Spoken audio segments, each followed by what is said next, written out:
বাংলাদেশ সম্মিলিত সনাতনী জাগরণ জোটের মুখপাত্র চিন্ময় কৃষ্ণ দাস ব্রহ্মচারী সমর্থকদের হামলায় আইনজীবী সাইফুল ইসলাম আলিফ হত্যার ঘটনায় মামলা করেছে তার পরিবার। শুক্রবার দিনগত রাতে চট্টগ্রামের কোতোয়ালি থানায় লিখিত এজাহার দেন আইনজীবী সাইফুল ইসলামের বাবা জামাল উদ্দিন। শনিবার ৩০ নভেম্বর ভোরে মামলাটি রেকর্ড হয়। মামলায় ৩১ জনকে এজাহারনামীয় বাদে আরও ১০ থেকে ১৫ জনকে আসামি করা হয়েছে। মামলার আসামিরা হলেন চন্দন, আমান দাস, শুভকান্তি দাস, গুঞ্জা, রণব, বিধান, বিকাশ, রুমিত দাস, নয়ন দাস, গগন দাস, বিশাল দাস, ওঙ্কার দাস, বিশাল, রাজকাপুর, লালা, সামির, সোহেল দাস, শিবকুমার, বিগলাল, পরাশ, গণেশ, ওম দাস, পপি, অজয়, দেবীচরণ দেব, জয়, লালা, দুর্লভ দাস ও রাজীব ভট্টাচার্য।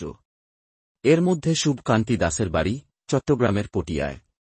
তিনি বিজিসি ট্রাস্ট বিশ্ববিদ্যালয়ের আইন বিভাগের শিক্ষার্থী। ঘটনায় জড়িত থাকার বিষয়টি প্রকাশ্যে আসলে তাকে বিশ্ববিদ্যালয় কর্তৃপক্ষ বহিষ্কার করে। অন্য আসামিরা চট্টগ্রামের কোতোয়ালি থানার পাথরঘাটা সেবক কলোনি এবং বান্ডেল রোড এলাকায় বসবাস করেন। গত মঙ্গলবার রাষ্ট্রদ্রোহ মামলায় গ্রেফতার সম্মিলিত সনাতনী জাগরণ জোটের মুখপাত্র চিন্ময় কৃষ্ণ দাস ব্রহ্মচারীর জামিন নামঞ্জুর করেন আদালত।